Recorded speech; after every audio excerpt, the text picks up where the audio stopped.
Welcome to the Damn Podcast. I am your host, Pepin, and we also have our co-host, or other host, whoever you want to call him. His name is Patrick, right? You're Patrick? Yeah, it hasn't changed. That's me. Yep, and we're doing this remote today. Why? Because, we touch each other too much, and now we have to get some little bit of separation. I don't mean me and Patrick specifically, but us as a community, as people, coming together.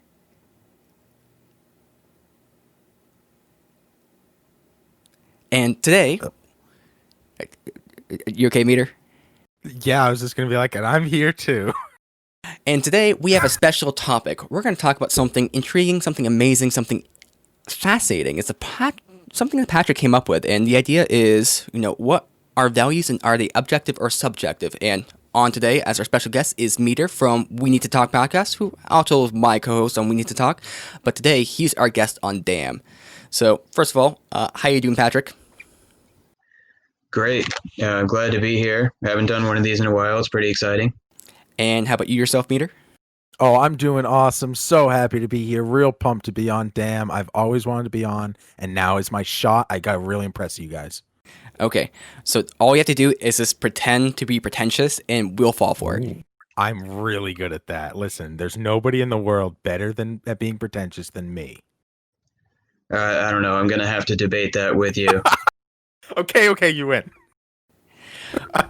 So this topic of whether values are subjective or objective, where does that come exactly from, Patrick? Like, set it up for me a little bit. Okay, so it's sort of a difficult question to frame because, yes, we're asking what are values, but it's sort of a broader thing than that. And really, this started when I took my senior year of college at USM, and it carried into grad school. And this topic kept coming up over and over and over. And it's sort of like this postmodernist perspective that everything is subjective and there's no universal truths. And I just keep feeling the need to debate this. So I thought maybe we can get a couple of other like-minded philosophical people on here and we can talk about this and decide, are there universal truths? Or are all of the values or truths that we have come to know truly subjective? And by the framing of that, it seems like you might believe that values are objective or somewhat objective. Did we define, is that correct? So values, I don't think we'd really debate are subjective, but what I'm saying is that are values exactly the same thing as truths, or are values moral or not, right? So when we take our values, do they come from a place of subjectivity, or are they based on some type of objective universal truth that everybody knows, right? Okay. So there's kind of two questions there. Number one, where do they come from, and is that place, say, independent of, say, subjectivity? Does it give it right to be implementable into the real world? Meter, what would your base opinion be or argument? The opposite of whatever yours is. Everything's subjective. Okay, so this is the point that drives me crazy, because I don't think it is. I think there's a lot of things that are subjective, and I do think that interpretations can vary, but I think some interpretations are just wrong. Okay, I'd love an example. So one example that I often go to on this, because it's something a lot of people have in the past disagreed about, but I think is a little bit more universal now, is whether people who are of the same sex should be allowed to marry, right? This is something that some people see as a universal truth. Everybody should be able to marry, but other people see it as, it shouldn't be allowed. So it can't both be right? Like, is there a universal right to marry, or is it a value that only some people have and is actually subjective? So that is definitely an example of something which is, that's more of an example of something which is subjective, right? Because what you're saying is there's this idea in right and wrong, and it's morphed over time. And you could say that maybe it's morphed into what is the correct position, but what if this is to morph again? What if this is, no ending state? We're always, there's certain moral quandaries that we think we've finished and vanquished. Slavery is wrong, murder is wrong, rape is wrong, and I don't myself see those changing. But using that as an example as some sort of, say, unchanging sense of morality, or that morality is not subjective, it's kind of a little bit counterintuitive, because if it was subjective, then it wouldn't be inherent to change like that. I mean, how can you have moral progression if it is objective? So I would say again that the value is subjective, but it doesn't mean that it's right. I would argue that the truth is more universal. And so the reason why values evolve is because they must be based on something greater. And as a species, grow and learn more about the universe around us, we tend to gravitate towards things that are more universal. So, is this saying that we kind of come from nothing and we're learning about the truth? But would that imply that truth existed before us, and that there's some sort of universal code built into the universe? I think it does imply that. I think that when you look at the animal kingdom, for example, I mean, instinct is a little bit different, I suppose, than morality. But then again, is it? It's, I mean, really, we're a critically thinking species, which is what differentiates us from other sentient beings. But because we can critically think, we can also make these sort of subjective values that actually don't align with any sort of instinctual universal truth. Okay. I'm not 100% sure if I could say grasp that some sort of universality would be built into universe. Meter, what's your thoughts on that? Do you think that morality is derived from, say, human experience, or do you think it's something which is outside of human experience and that we kind of determine? Is it might makes right, or is it, like, how do you think this comes about? Well, I mean, I think it's fairly circumstantial, because what's right in one situation might not necessarily be right in another situation as far as morality goes. There are situations where murdering somebody is okay, and there are tons of situations where it's not okay. So to have one universal rule for anything is just inviting the opportunity for there to be exceptions to said rule. And I think that in and of itself doesn't prove the rule, but rather proves that there are no rules. Okay, it's if something is an exception to something. So let's say we have an action, because murder has kind of a implication of, say, wrongfulness in it. So you could say killing, right? So maybe it's right to kill someone. Let's say it's Hitler, right? So most of us would say that killing Hitler would be the right thing. Let's say, make it super easy. It's during the whole Nazi genocide. So killing Hitler in this instance would be the rightful thing, because this could topple down, say, the regime. You could say it's not murder because there's some sort of justification, so some moral backing behind it. So are you saying that that distinction is a little bit arbitrary, or are you saying that there is no inherent distinctions in that way, or there is a clear distinction between those two, but what makes that distinction is somewhat, say, subjectively determined? That distinction is the point. That murder isn't okay, but murdering Hitler is okay, meaning that murder is okay as long as it's under the perfect situation. But then there's always going to be that gray line. So, like, it ends up dictating that there is no line really, that it all comes down to a subjective decision. And a bunch of people agree on that subjective decision, and we consider the majority agreeing on something as being correct. And I don't think that's necessarily true, because, as in your own example, over time we have changed the thought of what the majority thinks is right and wrong. Hmm.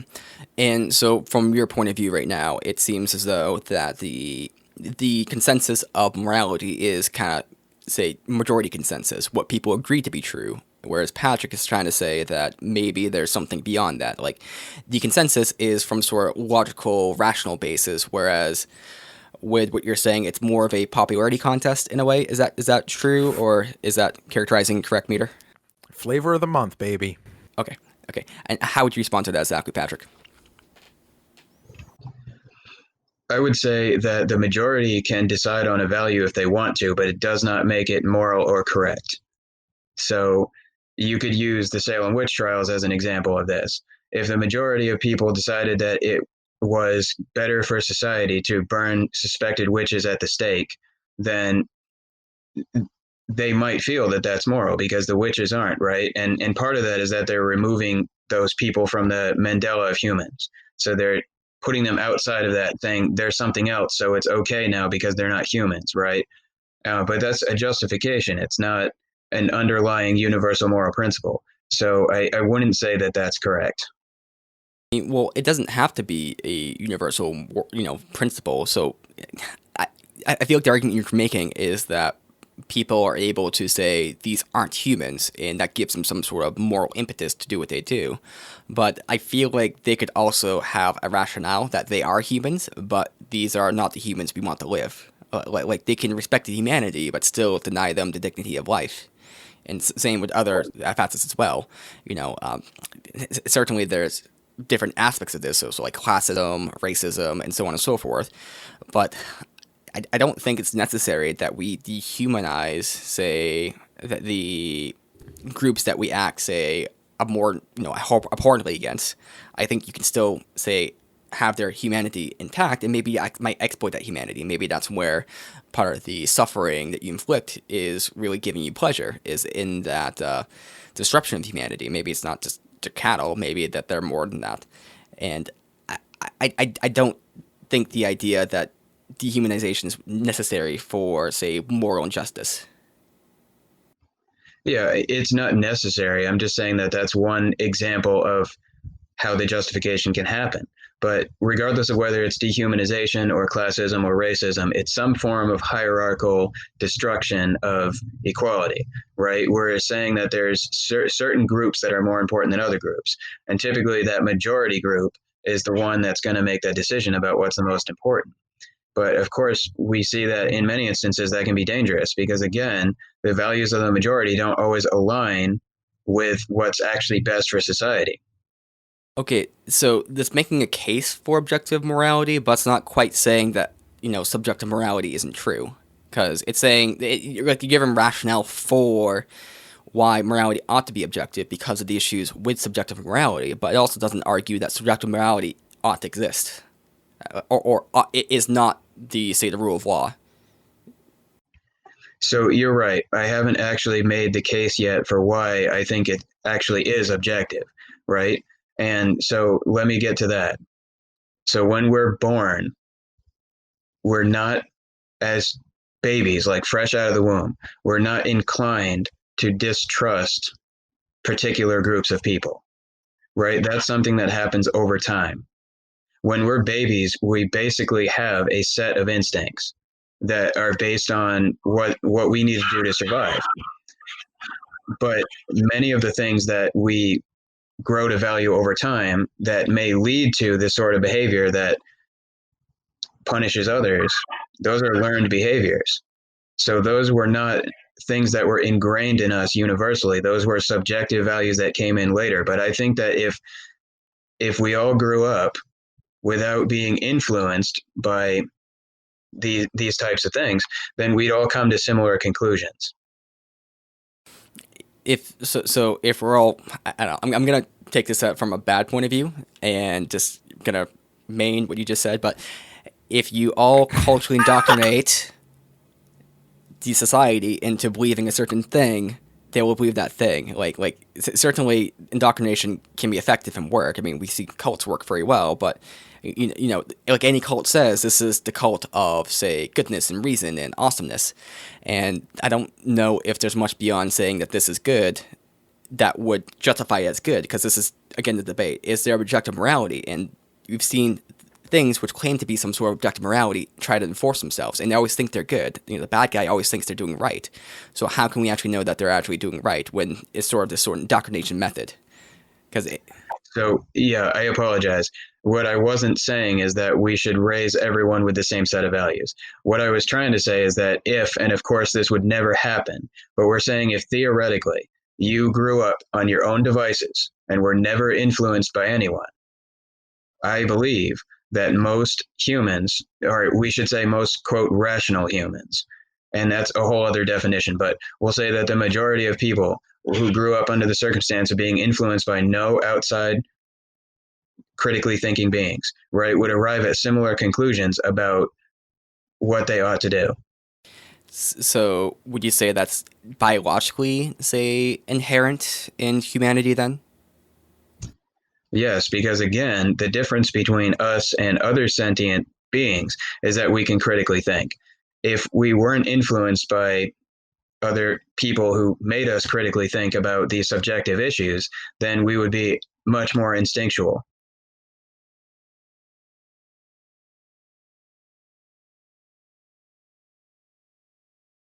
I vehemently disagree, Pepin,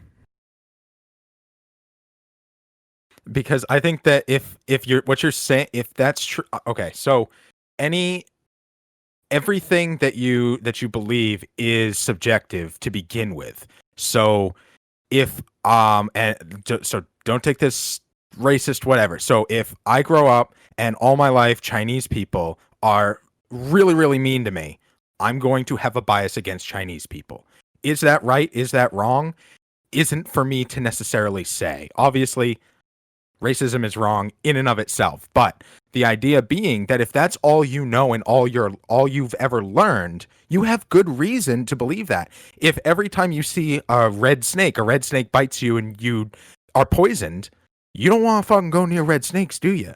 So I don't think that it's necessarily a bad thing. I think that's inherent to our biology. To be subjective is inherent based on the experiences that we get. More than anything, we are learning machines. So we take and we see patterns and we use those patterns to dictate our future decisions that we make. So I think being subjective and making decisions based on our past experiences and the things that we learn around us, be it through other people or through our own experiences, are exactly what makes us human and are exactly how we would act if we weren't acted on by anybody else. That's a really interesting point. So let me follow up on that because when I was in one of my I was in a multiculturalism class, and they essentially made a similar assertion to what you're saying is that everything in life is subjective, and that the belief in multiculturalism and the practice of it is understanding that values come from culture. And so we can't judge an action without the context of its culture. So I somewhat disagree with that because I think for one thing, we have to, and the specific example that I was disagreeing with someone about in this class was the terror attacks of 9/11. And so, what the assertion was, and this was the textbook that we were reading in the class, is that we should not have any type of preconceived notions about people who come from countries that tend to harbor terrorist states, right? And my argument is that we should, because they have a subjective value. Not all of them, because again, like you said, we don't want to get into being racist. That's not something that's correct. But what we're saying is that this is a part of the world that there are people that want to kill Americans and have done so. So do we not have a right to be skeptical based on the nature of that? That sounds like a lot of extra words to say a racist thing. So again, it's not that everybody from that area wants to kill Americans. It's that you don't know who does or who doesn't, because you know, there's of the people who come from these areas that harbor terrorists, right? Very few of them are actually going to be terrorists. But remember that the people who committed the acts in 9/11 actually were in our country already. So we don't have any way of knowing who they are. So do we not have a right to, in some way, be skeptical? It's a little bit of a confusing sort because now we're getting into the perception of, say, risk, and it kind of goes into what Meter's saying a little bit earlier. So let's say, I mean, this is like the classic example given from psychology. So let's imagine that in your town, all the mailmen, for whatever reason, they will, deliver the mail and then they kick the dog. So they kick any dog they see, and who knows why? That's just what they do in that town. And then you go to other towns, and then every time you see a mailman, you kind of hate them because they, from your perspective, every mailman you've seen has kicked a dog. So there's a sort of stereotyping there, and it's a sort of, say, not exactly warranted, but an understandable rationality that you have there. And you have a perception that this, say, group-based entity has some sort of aspect to them, which may or may not be true of the greater whole. And is it wrong for someone to have that, say, greater mentality, I don't think it's wrong, but I think it needs to be open to change and open to further evidence, which kind of goes into what Media was saying about, say, much of morality, much of perception changing with, say, observation in time. And whether that leads to or lends itself to morality being subjective or objective, I think it kind of goes a little bit sideways to that, because it kind of that seems more like morality is somewhat empirical, where maybe you have your certain standards or how you cooperate and interact in the world, and maybe you have different ethical framework as a people, because maybe your ethical framework is whatever's best for me is what's best for the world. My life's about me, and I'm about pursuing my own ends.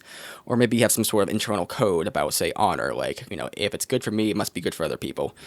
I would backstab someone to get ahead, and if someone backstabs me, it's how the world works. I would have done the same thing. So there's different ways of, say, operating through the world, and I think this way, maybe you have some sort of standard that's internal, and that standard is somewhat empirical in that maybe you have your context and judgment in the time, but that context and judgment can change based off the evidence you're experiencing. And if that evidence changes, then you might be able to change your judgments about these particular moral quandaries, about these, whatever your observations are. Okay, I like that. That's a very good point. I have one example that I would challenge you to apply that to. Let's say that you have two people from different religions, and each one claims that what they're saying is God's will, which whatever they believe in, right? But the views are opposite. How do you assess those claims? So there's no particular way to, justify those claims or, say, obsess. My perspective is you have to disregard both, because it's appeal to authority. And it's not that appeals to authority can't work, but the appeal has to be somewhat verifiable or somewhat, because it's like essentially saying, okay, John says this, John says that, and who's John? I don't know. He knows everything. Like, it doesn't mean much of anything, and it's just a placeholder for, John is the truth. Truth is, what is true, and therefore, since John said this, John said the truth, or this thing is the truth. So A is B, B is C, and A is C. So a basic syllogism, and again, you have to be able to verify the veracity of that intermediary, because if you can't, then there's no way of actually exacting what is right or wrong, or who is right or wrong, or if there's a right and wrong. I mean, for instance, let's say we're having a debate about something scientific, let's say physics, and let's say you say that your God says this. Let's say I say Neil deGrasse Tyson says this. Well, Neil deGrasse Tyson is right in this instance because he's a natural physicist, right? He's kind of an authority. You say your God says this, but your God is just a placeholder for an actual name to be put in there. And you can talk about, say, things that God has said in a certain rationale. So, for instance, in parts of the Bible, Jesus and other people give certain stories and examples of, say, moral ideas, and they give some argumentation. So you can provide that as a justification for position, but just kind of having a name put in there as a placeholder for justification of what is true or what is moral, I don't think is good enough, unless that person happens to be some sort of moral scholar, and then you can make a legit appeal to authority, but that has to have some weight to it. Like you can maybe quote Noam Chomsky or some other moralist, John Locke, and that there's some weight there. But the reason why there's weight is because there's argumentation behind them, and you could support them with that if you needed to.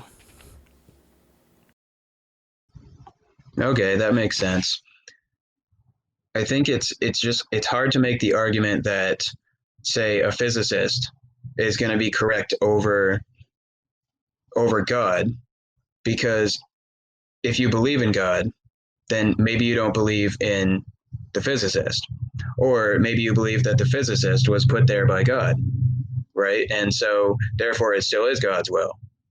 But whatever the case is, it's the same thing when we're talking about cultural values.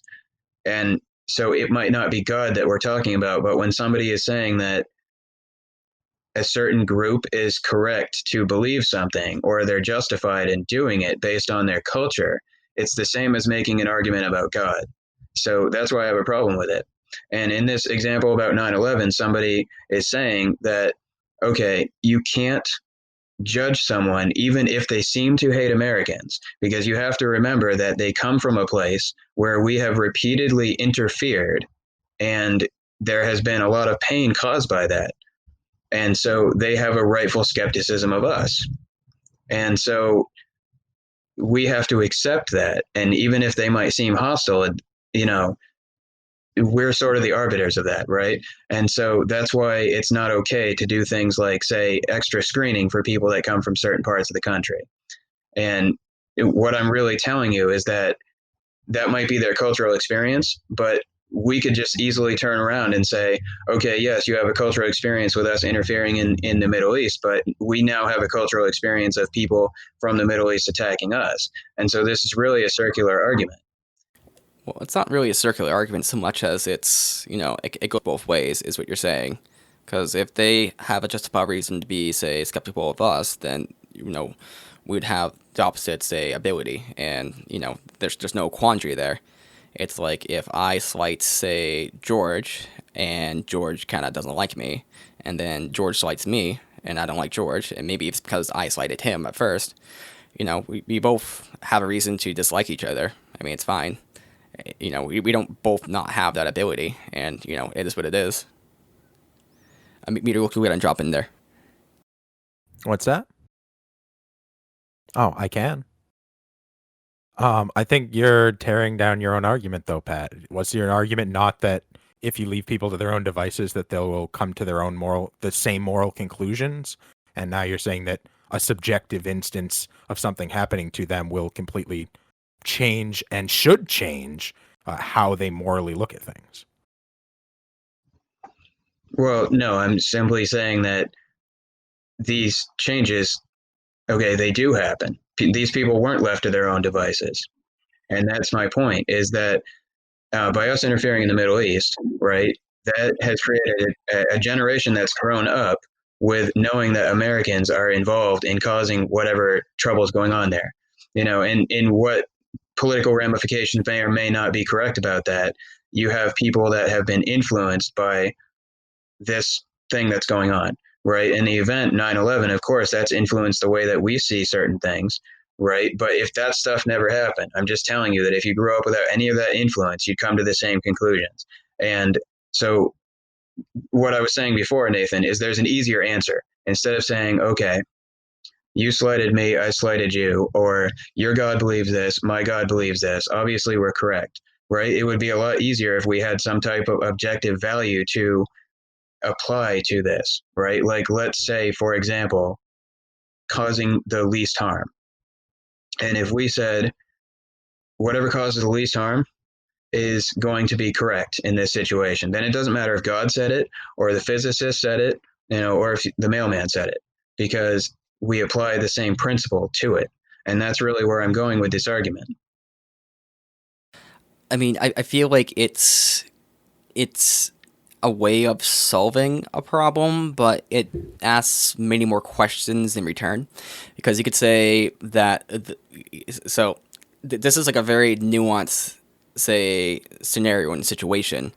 And you could just, it's kind of like saying, don't murder, don't kill, don't rape, don't be a bad person, be a good person in general.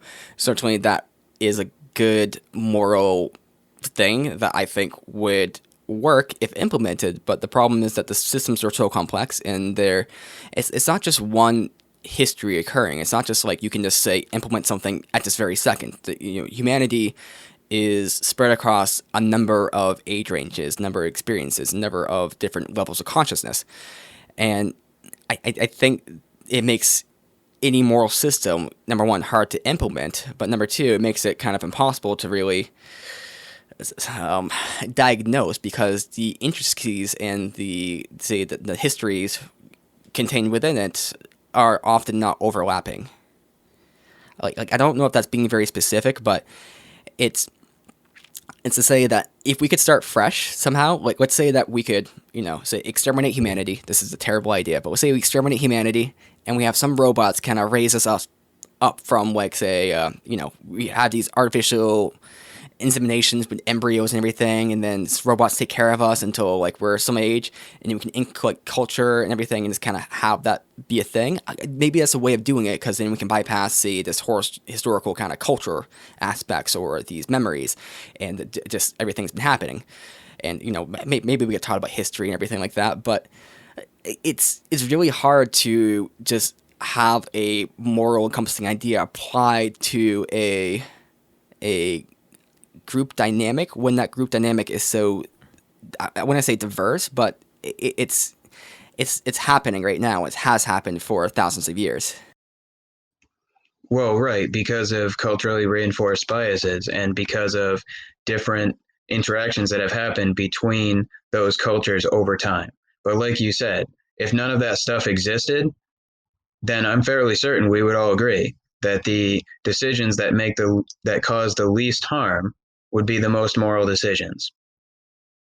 I have a question. So, and please just correct me if I'm wrong on this. So, when you're saying that people should naturally have the same morality, there would be an objective morality that people would have if there wasn't history, if there wasn't something being imparted on them. Is that correct?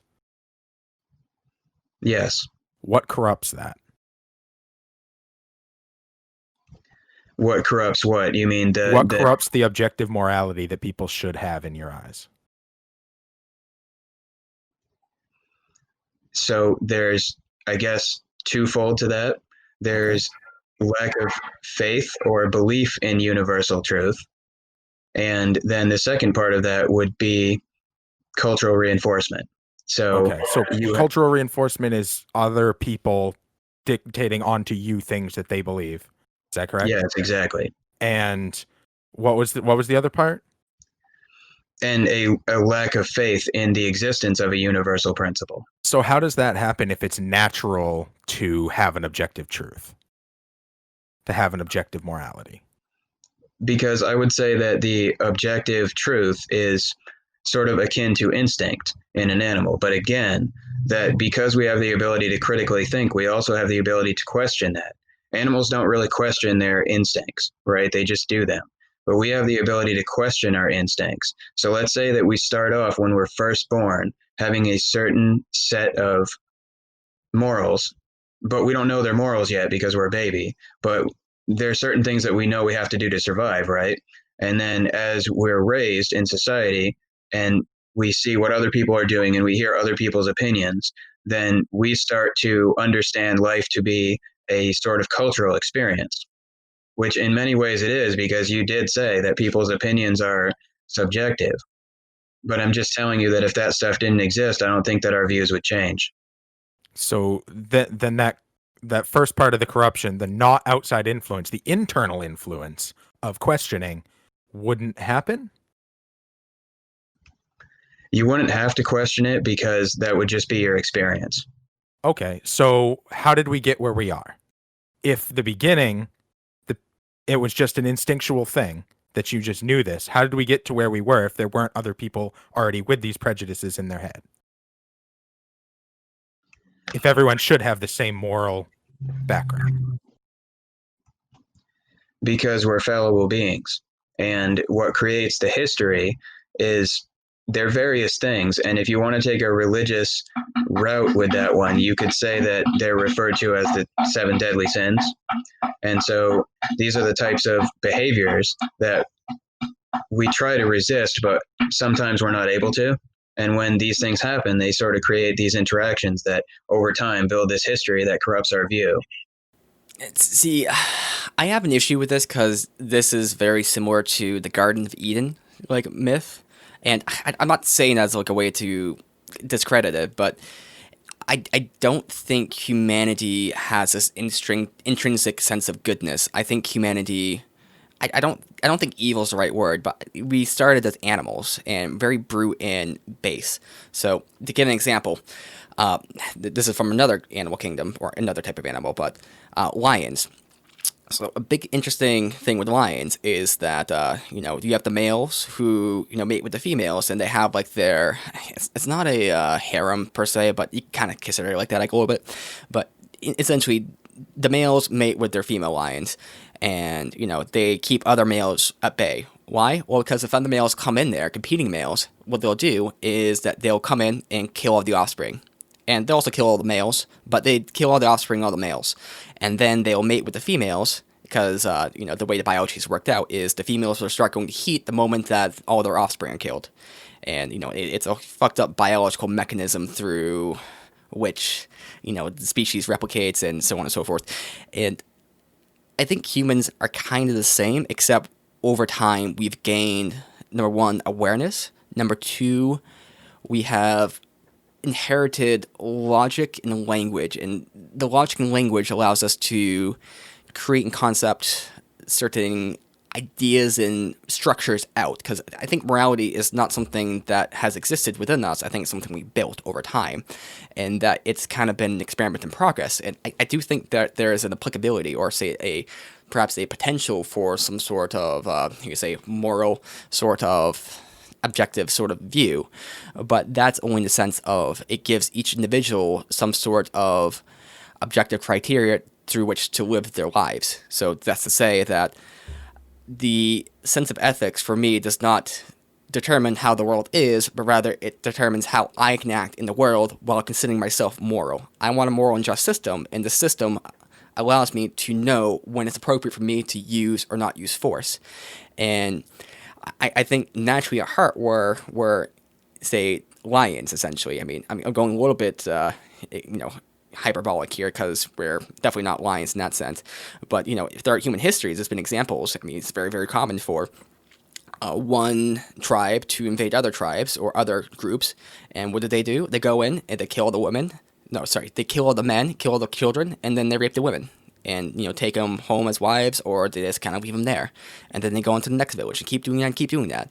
I mean, that to me is a very base biological sort of thing, and it's a thing that for the most part we've moved beyond as we've constructed more moral thinking and understanding and kind of gained a greater sense of morality. But I don't think that sense was already there. I think that's something that we had to incubate over time, and I certainly would say it's more correct than the previous views, but it also depends on what moral kind of view you stand by. Because if you say might versus right, well, then maybe the old view was better. Because if might makes right, if I can do this and I can actually enact my will onto reality in this kind of way, well, okay, maybe that's the best way. But I think we've gone to more sort of a Kantian universal sort of thing where moral standards have to be shared by each individual, because if we expect each individual to follow some moral system, you have to have some sort of system which is compatible, say at a grand level, and maybe it's just to address the complexities of society. And I'm saying that it's kind of subjective, but you treat it as if it's objective because it's mutually beneficial for everyone. But I definitely don't think that there's an intrinsic sort of nature there. And I know that's a long little tirade, so whoever wants to take on after this, go ahead. Well, thanks for that perspective. And, honestly, it could be. And we're sort of splitting hairs, to be honest, because I think we're talking about the same thing.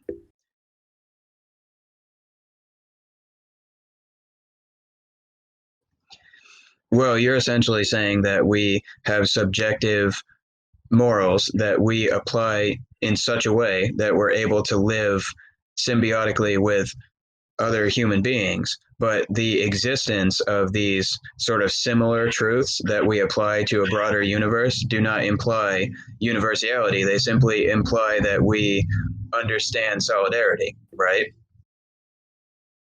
I guess so. But I think the core difference to the argument, though, would be that you were arguing that there's some sort of intrinsicness to, say, the ethical state of being, sort of the universal truths. And for that to be true, I mean, I can't see that as true because I see much of our ethical being as being a result of language and language progression over time. A weird example is that if you look at, say, ancient texts, they're kind of hard to translate into. Okay, actually, let's take the opposite here. If you take current texts, it's very, very hard to translate them into ancient languages.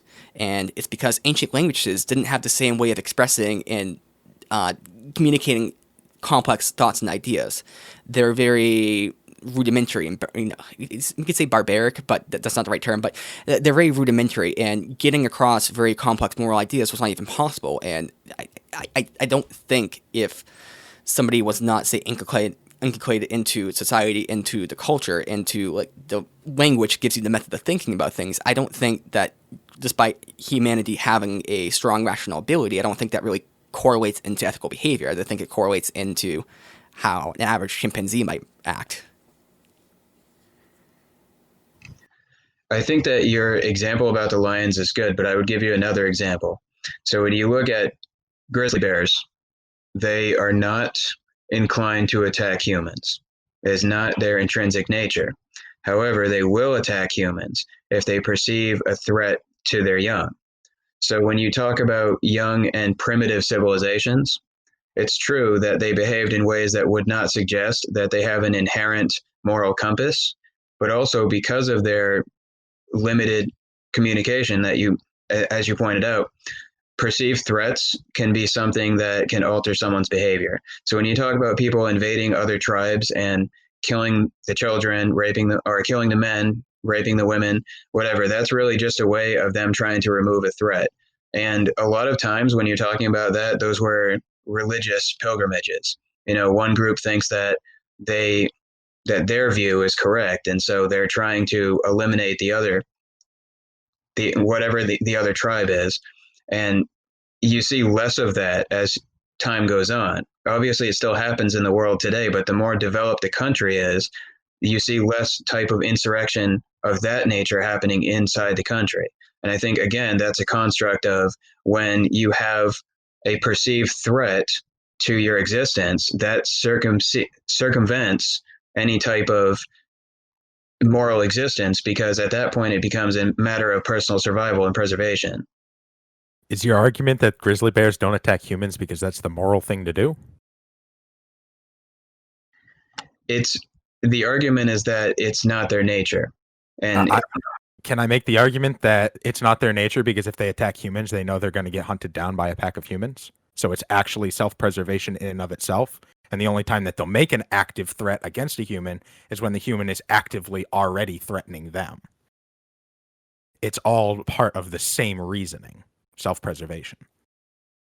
At least on a grizzly bear's level. okay, I mean, I don't know a lot about grizzly bears other than what I said. It's just one of those. But again, in that example, if you're saying, all right, the grizzly bear won't attack because they themselves don't want to be killed, they understand the karmic realities of the universe, right? So this is the same sort of reason why some people will do things that are outside of what they would instinctually know to be morally good, because they feel that they have to for one reason or another, or that they can't, in the example of the grizzly bear. Which, so if you've ever heard about, geez, I can't remember what it's called now, but it's a really famous story about a woman who was murdered in her apartment complex while a whole bunch of people listened to it. The same Kitty Genovese, that was her name. Her boyfriend came and went 3 times throughout the night, each time like beating her up, and everybody heard it happening, but nobody called the police because they didn't want to get involved, or they assumed there was another side of the story, or they didn't want repercussions because the boyfriend was involved in things that were dangerous and people knew about it, right? So they don't report it even though they know they should, out of self-preservation. But the fact that, like, that you should, when you hear something like that happen, your first instinct is, should I do something? Or you at least ask the question. And even if you ultimately don't make the decision, it's because you're weighing the karmic realities of what you're going to do and how that's going to affect you. I have so many things wrong with what you're saying. The first being that you think bears care anything about karma, or that their decision to not act upon something negatively has anything to do with karma. A bear will murder the hell out of a fish all day long, or a rabbit, or a small animal to eat. Are they thinking about the karma there? Does karma only apply when we're talking about humans? It was a weird way of saying it, but I'm just basically saying cause and effect. For the bear, it's instinct. For a human, they understand cause and effect. Bear doesn't think about it, but their instinct definitely tells them. If we're going by the line of thought that you said, their instinct is telling them they'll get killed if they attack humans. Yeah, that's a smart bear. That's why the bear's still alive. because it's making those smart decisions. But what does that have to do with morality?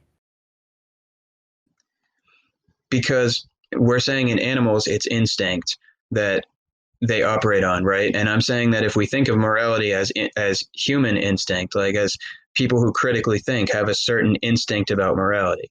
So what it relates to is that when we're saying that when we betray what we feel that we ought to do and take a different action, typically it's in some context that has to do with self-preservation or cultural reinforcement. So again, when the bear is making the decision not to attack the human, if your assertion is that they're doing that because they themselves don't want to later be killed, then a human might make the same type of rationale. Like, well, I should probably do this, but if I do it, there could be consequences. And so maybe I won't.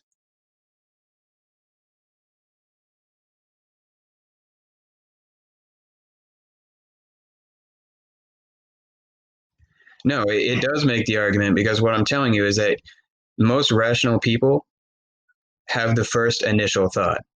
They at least ask the question, should I report this? Or should I take this action? Right? Whether you ultimately take the action or not is subjective.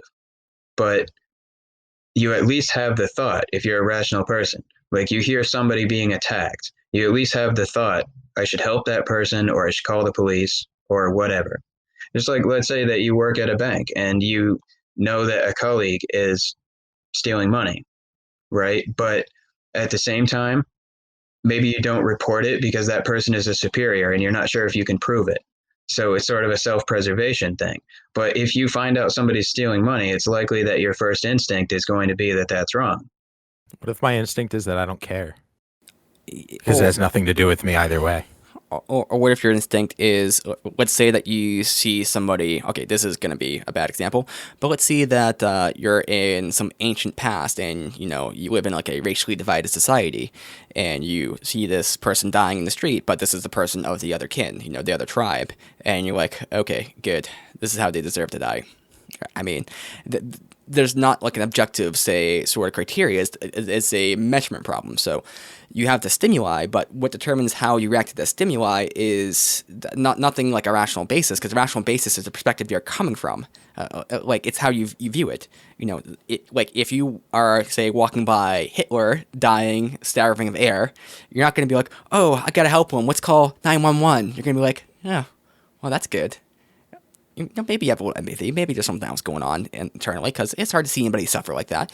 But still, that's a different situation. There's a different context that you kind of see your morality through. And, if you see everyone as being equals and, everyone is, dignified for humanity, certainly then you hear anybody in trouble, then that's going to be an issue. But if you don't have that perspective, and it's not clear that perspective ought to be the case, maybe it should. I think there's great philosophical arguments for that, but I don't think that's the default perspective for humanity, or the intrinsic perspective. I don't know if that voice would be there for most people saying, help that person. Maybe it would, maybe it wouldn't, but I'm skeptical, because it's how we measure that.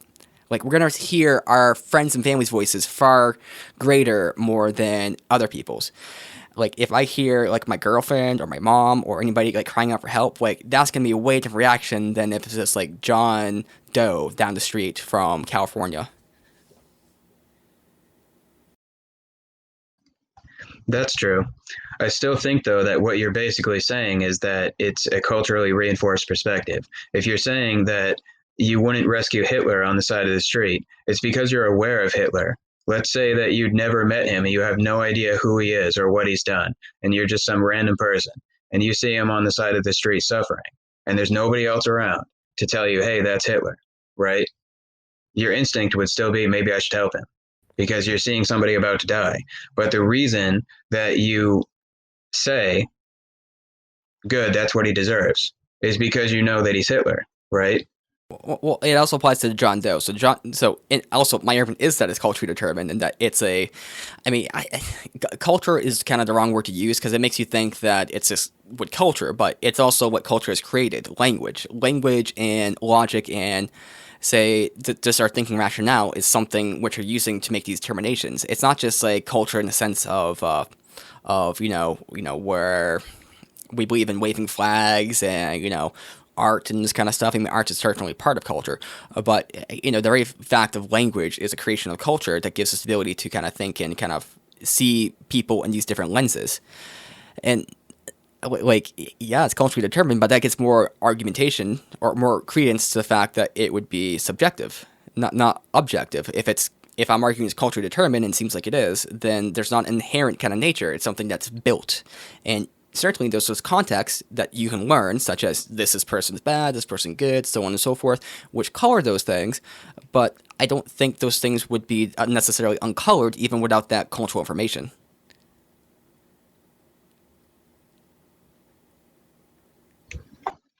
Okay. What do you think about it, Meter? I want to know, do you think people would ever have selfish tendencies if they were never exposed to the idea of selfishness? Do you think that's something that's inherent in creatures in general, in humans? That's a great question. I think I would have to think more about it to really come up with a critical answer for that. But my default reaction would be, I think we would sometimes, because I do think that we're fallible beings. But I think we'd also recognize it. And I think that was, I said this earlier in the podcast as well, that we might take actions that contradict the idea of universal truths. But I think that the fact that we're aware of what we're doing is part of what reinforces that universal existence, right? Because if you're selfish, you might not admit it in the moment because it could be that you were angry, or it could be that it's benefiting you and you can't see that. But at some point, you recognize that you're being selfish, right? And so that recognition in of itself shows that there was a value behind that decision, even if it wasn't the one that you took. I feel that your baseline is very rosy in all people have good inside them. And I've struggled with this for a very, very, very long time. Right now, I struggle with it. That's just not true. That there are people out there who do evil things and don't recognize that they're evil. I truly believe Hitler did not think he was doing anything wrong. He thought he was doing the right thing. All evil people believe they are the good guys in their own story. So where does the objectivity come in? Let's say Hitler ended up winning, and that's now the frame of mind that every person has going forward. Is that now the new objective truth, the objective morality? I mean, I think that's a completely valid question. So no, it would not be objective reality. It would just be a broader subjectivity. And I have to say, as someone who tends to be more of a cynic myself, unfortunately, I have to agree with you about the way that I've encountered most people. But also, when I make these arguments, and this was true in my classes too, I always make sure to say most rational people with huge quotation marks around it, because there's always exceptions to everything. And I think you're absolutely correct. There are some people out there who are just evil and who actually do believe that what they're doing is correct, and they have no remorse, and they believe the version of reality that they are preaching to their followers is actually objective truth. But really it isn't, because again, most rational people, when they look at these situations, can come to similar conclusions. And again, I phrase that carefully because interpretation is certainly a valid application of culture, but ultimately interpretations tend to be similar. You see that being true in a lot of the world religions as well.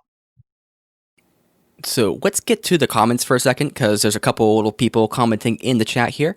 So we have Anna saying, I see a kitty.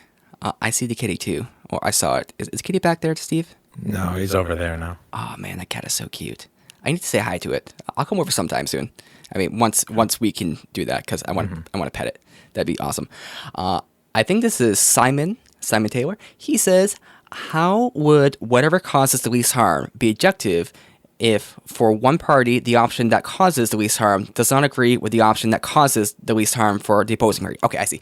So the idea is that, let's say that what causes the least harm for me say causes you more harm. So there's a kind of a contradiction there in that you could say balance these two scales. And Okay. he also says globalization will always destroy objective morality, as humans are a species that is intended to operate in smaller tribes, not a large one. Okay, so the idea is that we had some sort of objective morality in smaller tribes, but as you get larger and larger, that it becomes more and more of an issue. And then he also says rap battle. So spit some fire meter. Oh, we'll do that later.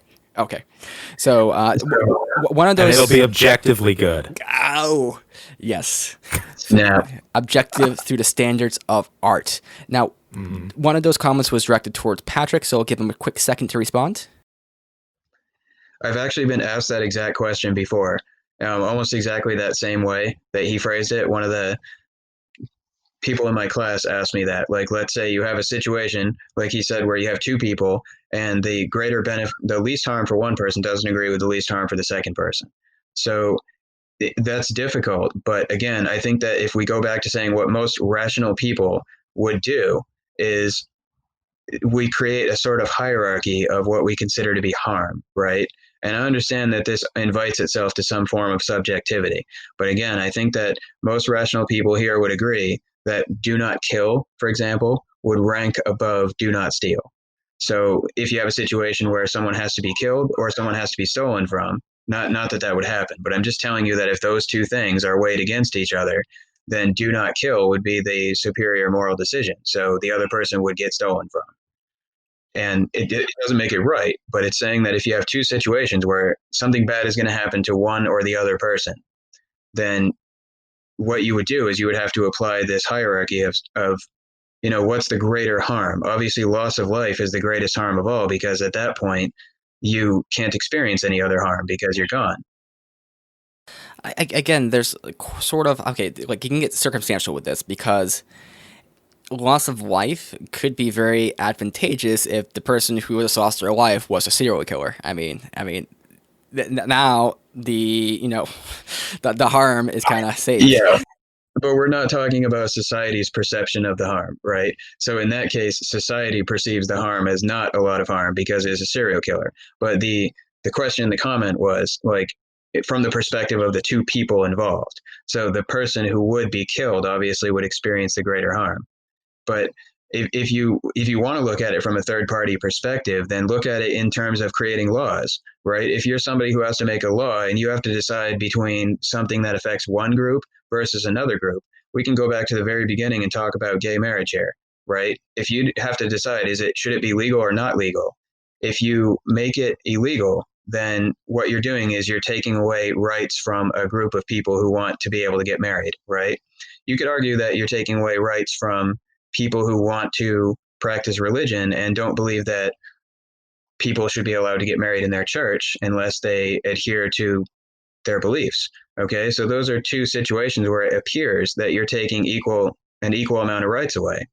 But then you have to decide, right, who loses greater autonomy in this situation? Because there is a compromise. You can say, all right, let's make a law where anybody's allowed to be married. Okay, but at the same time, if you're at church, you have a right to say, we don't want to have the wedding here, right? And then you can still get married. You just don't have to do it in a church. And I know some people are going to disagree with what I'm saying here, but that's the way that you can achieve both goals without either party losing their rights, right? It doesn't have to be a sort of competition. Well, I want to expand this a little bit, because like you introduced that as if there's two groups, but the argument would be that there was only one group to begin with, and then that group got segmented for, say, no purpose or no rationale. You could say it's say cultural rationale, but the default idea should be that one group, all people, say consenting adults, should be able to enter into contracts that are, say, marital in nature, and that for whatever reason, in this case it was a cultural reason, a religious reason, this general, say, ability got constrained to a specific group, and there may be certain justifications and reasons for that, which I would say are false, but it's more that there's this general thing there, and then it got segmented, which is more of an indication of, say, some sort of universality being taken away. But was this thing subjective to begin with? Was it an objective basis, then it got subjectified away, or was it subjective became objective? Is it like, is morality kind of looking in and expands, or is it something which has been expanded? I feel like you're trying to say it's been its expanse and it's been kind of constrained into a sense of where it shouldn't be.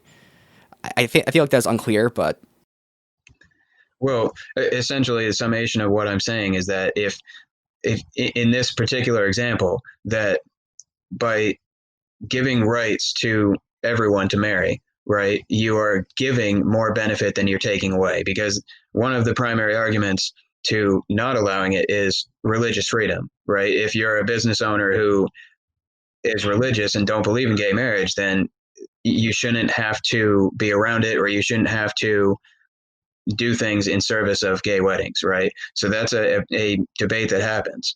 And you have to, if you look at a hierarchy here, right, you're saying a business owner's right to refuse service is more important than an entire group of people being able to take the same action, right? And if you argue in favor of gay marriage being banned, then what you're really saying is that certain people should not be allowed to take an action, right? You're not forcing business owners to make cakes. They still have a right to refuse service. And do I believe that they should be able to do it on the basis of sexual orientation or race or whatever? No, I don't. I do think that that's wrong. But business owners ultimately have a right to operate how they want. And if capitalism works the way it ought to, then that business owner would eventually pay for that decision anyway. I think that's especially more true today. I think it became true today, but I think in the past it created very, very bad situations for people who are in a marginalized situation. And I think you're coming from a privileged situation. So to talk about a marginalized people and say that you should be allowed to refuse service to somebody who's marginalized or in the minority, especially when historically it has resulted in not just the loss of their ability to have that one service that may be a more minor service, not a life-preserving service, that they have experienced times when there has been a life-preserving service that have been taken away from them. I think it's a very slippery slope to start passing laws that say you're allowed to not serve people based on specific things of that nature. I don't think the laws should really get involved at all, if necessary, unless necessary to No, preserve life. you're right, actually, and I do take a libertarian stance on that. I think laws should only be there to protect the liberty and autonomy of the citizens of a country, and that's why gay marriage should be allowed, first of all. But we do have laws, thankfully, that make it so business owners can't refuse service for those reasons. And so let me clarify. I think the only time when it's acceptable to say this is if you're in a church, right? If you believe a certain thing, and that thing doesn't have to be right, because again, people have their own interpretations of culture. But if you're going to church to practice a specific belief, then you also have a right to be able to practice that belief. You can't go into public and push that belief on other people, which is where it comes in. Like, there's a difference between the cake maker and the preacher, because if you're the cake maker, there's actually a law that says that if you are a profiting business that is out in the public, that you can't make those sort of discretionary choices. But if you're running an institution that has a specific belief, then you should absolutely be able to say, you know what, we respect your right to get married, but we just don't want to do it here, right? So let's start wrapping this up here. If anyone has any other subjects we could maybe talk about in the next episode, feel free to leave them in the comments right now, and we'll take suggestions. Who knows? Maybe we can talk about dicks again. That might be fun. All right? I'm a dick specialist. Wait, no, cut that. But let's just kind of end this with just a quick, say, 1 minute view of what our view about morality is. So we'll have me to start first. Morality in the topic that we've been talking about today is completely comes down to a subjective basis. I think that there is an argument to be made for there being some reason to have universal agreement on things that are moral. I think that a lot of people have a guide inside them that tells them what is and isn't moral, but I don't think that there's an argument to be made for universal, everybody follows the same morality, because I think life in and of itself is subjective, not objective. So because of that, all things contained within life, including morality, are in and of themselves subjective. Okay, to give my thought, I would say, see, I'm not as, say, stringent as meter, because I think there is an objective component to morality. So, what my belief is that you can have moral claims which can be true or false, and that they can be, say, based off, say, science, let's say, empiricism. Because I think science and reality do exist. I do think that they have, say, a substantial basis that is provable, and that you can make moral claims based off those provable things. So, for instance, in regard to consent, we know that the human brain matures very slowly, and that little kids don't have an ability to consent to certain acts, which is why, number one, it's not okay to have sex with them. Not that you would anyway, but why it's okay not to have sex with them, why it's okay not to let them take drugs and do all these different things, because they don't have the ability to understand the, say, the objective implications of those things. So I think there are certain moral things that we can determine through, say, biological study, through empirical study, through, say, reasoning and rationale. You can't make it immoral to be in two places at the same time, because number one, you can't do that, and you can't make it immoral to not stay in two places at the same time, because you can't do that either. So you want to have a sense of morality which is based in reason and science and rationality, as far as it can be. But at the same time, there's certain standards and things which is going to be dependent upon the internal observer and what they want. And I think morality, for the most part, is a standard that we want to see across people, because we want to, say, achieve certain things in our lives, and the only way to do that is to try to imbue the standard. And it doesn't really so much determine what is right or what's wrong, but rather it gives us the ability to act against, penalize, incarcerate, whatever you want to say, act against other people to enforce that standard. So ethics does not give me it makes me feel good because I'm a nice person, I guess, you want to say that. But what it does so more for me is if someone acts without that standard, and I can somehow justify the standard to be somewhat, say, good or better than just, say, brute force, then I can force a standard on other people. If other people are stealing, I can, say, act against this person to penalize them in a way that reduces that, which is better for me, and there's a collective of people who agree that that's also better for them as well. So that's kind of the cooperative society, the kind of general ethos. So that's my view. A little bit longer than I intended, but Patrick. That's all right. So my view is kind of the opposite of meters, but actually, I just want to clarify. I do agree with a lot of what you said. I think that my view is ultimately utopian, probably would never happen. And so what the reality of the universe is actually close to what meter is saying. So I do acknowledge that that's the reality, right? But I think that underneath all of that reality, there is an inherent morality that each of us understand when we start our lives. And I think that over time that gets, you might say corrupted, but you might just simply say changed, because again, the way that people interpret things, they believe to be true. And we don't really determine right and wrong, right? We just see cause and effect. But to summarize, what I think is that there are universal truths, and that sometimes we go against them, but whether we do or we don't, they actually exist. And if we weren't influenced by outside factors, then most rational people would come to the same conclusions. Okay. Well, we'll leave it there. Definitely leave any comments in the comment description below. Leave a like on the video. And also, if you have any questions or topics you'd like us to discuss, definitely, say, hey, guys, talk about this. Today we had Meter on from the podcast We Need to Talk. I'm also on that podcast too, so I'm not going to show it myself. I'm going to leave that to Meter. Meter, what is We Need to Talk? You speak Japanese? Very fluently. Holy shit, that's sexy. I know. I've been working really hard on being sexy for you. Oh, man. How about the thong? Did you get the thong? Oh, yeah. Oh, man. Have you worn it yet? Not yet. I'm saving it so it doesn't get all stinky. Well, you wouldn't wash it? Nope. It's bare skin. You can only wear it once, and then it's going to be stinky. Oh, bearskin. That's interesting. So we are talking about bears earlier, and I think that this is barely going to survive post here. So hey, let's just end it here.